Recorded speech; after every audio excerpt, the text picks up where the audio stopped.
सामान्यतः जो विधायक सांसद हो जाते हैं, बहुत सारे लोगों पर भ्रष्टाचार के गंभीर आरोप लग जाते हैं, लेकिन भ्रष्टाचार के मामले में भी कोई दर्द अवस्थी के ऊपर यह नहीं कह सकता कि कोई इनके द्वारा कोई भ्रष्टाचार का मामला है सामने आया।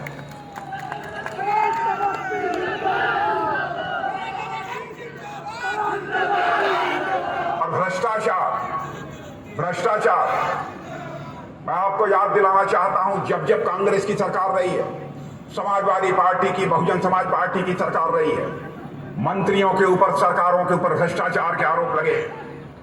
लेकिन चाहे हमारे देश में आदरणीय अटल बिहारी वाजपेयी जी की सरकार रही हो, चाहे हमारे नरेंद्र भाई मोदी की सरकार रही हो, चाहे हमारे यहां पर योगी जी की सरकार हो, बहनों भाइयों, कोई उंगली उठाकर नहीं कह सकता कि किसी भी सरकार, किसी मंत्री के दामन के ऊपर कोई भ्रष्टाचार की दाग लगी। यह है भाजपा की सरकार।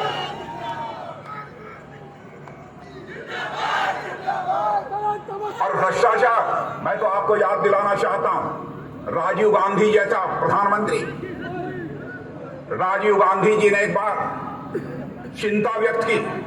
कहा राजीव गांधी जी ने, हम क्या करें, 100 पैसा हम ऊपर से भेजते हैं तो 85 पैसा यह भ्रष्टाचार की भेंट चढ़ जाता है, क्योंकि 15 पैसा लोगों की जेबों तक पहुंचता है। अरे इस पर जाइए श्री राम कैसे लाचारी व्यक्त किया। 85 पैसा भ्रष्टाचार की भेंट चढ़ जाता है, 15 पैसा लोगों की जेब में पहुंचता है। लेकिन बहनों भाइयों, हमारे प्रधानमंत्री नरेंद्र भाई मोदी ने, जिनके संबंध में कहा जाता है कि 56 इंच चौड़े सीने वाला प्रधानमंत्री है, उन्होंने संकल्प लिया कि हम भ्रष्टाचार पर अंकुश लगाएंगे।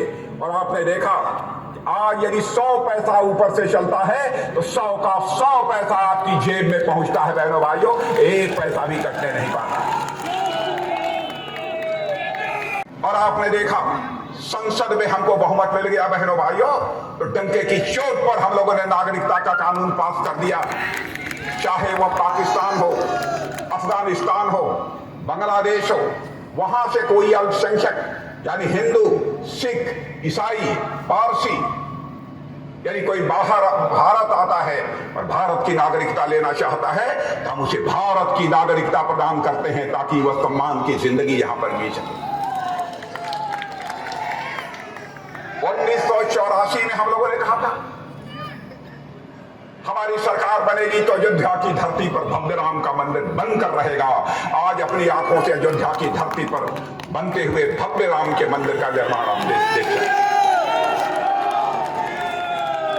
जो हम लोगों ने कहा मेरे बहनों भाइयों, उसको हम लोगों ने पूरा किया और आगे भी जो हम कहेंगे वह करके दिखाएंगे। हम विश्वसनीयता का संकट किसी भी सूरत में भारत की राजनीति में पैदा नहीं होने देंगे। यही भारतीय जनता पार्टी की सबसे बड़ी विशेषता है।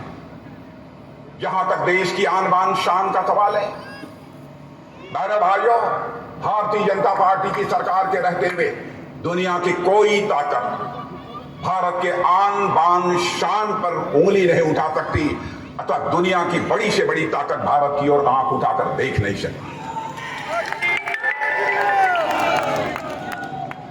अंतर्राष्ट्रीय जगत में भारत की प्रतिष्ठा बड़ी है। पहले दुनिया में एक धारणा थी कि भारत कोई ताकतवर देश नहीं है। अंतर्राष्ट्रीय मंचों पर भारत यदि कुछ बोलता था तो उसकी बातों को गंभीरता पूर्वक दुनिया नहीं लेती थी। लेकिन आज भारत यदि कुछ बोलता है तो सारी दुनिया कान खोल कर सुनती है। बहनों भाइयों, आज यह भारत की हैसियत सारी दुनिया में बन गई। लोगों ने मान लिया है कि भारत अब कमजोर भारत नहीं रहा है, भारत अब दुनिया का यह ताकतवर देश बन चुका है। आपने देखा उरी और पुलवामा में, उस समय मैं भारत का गृह मंत्री था, पाकिस्तान के आतंकवादियों ने आकर हमारे पैरामिलिट्री फोर्सेस के जवानों पर कायराना हमला कर दिया।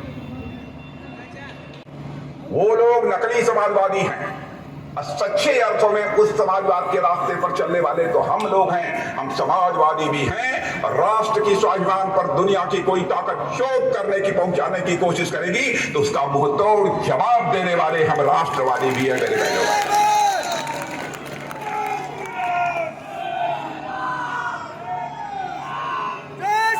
और मैं एक बात यहां पर कहना चाहूंगा, बहनों भाइयों, भारतीय जनता पार्टी का जहां तक प्रश्न है, भारतीय जनता पार्टी किसी भी सूरत में आपके भरोसे और विश्वास को टूटने नहीं देगी। हिंदुस्तान की अकेली राजनीतिक पार्टी भारतीय जनता पार्टी है, जिसने जो कहा वह किया। मैं आपको याद दिलाना चाहता हूं, 1951 जब हम भारतीय जनसंघ के रूप में काम कर रहे थे, डॉक्टर श्यामा प्रसाद जी मुखर्जी हमारे अध्यक्ष हुआ करते थे।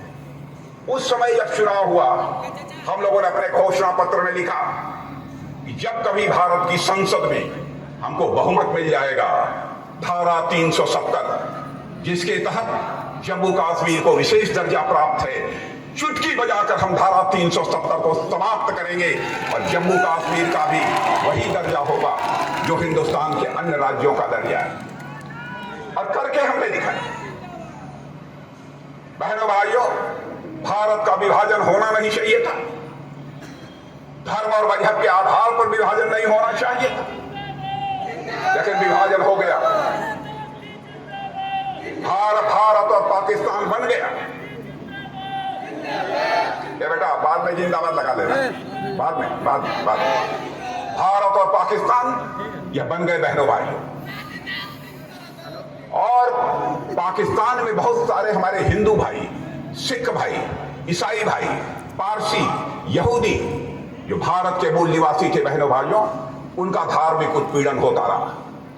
कुछ लोग पाकिस्तान से भागकर भारत आते थे, लेकिन प्रभावी नागरिकता का कानून भारत में न होने के कारण उनको सम्मान की जिंदगी, सुकून की जिंदगी भारत में जीने का अवसर प्राप्त नहीं होता था। हम लोगों ने वादा किया था वर्षों पहले कि हमारी सरकार आ जाएगी।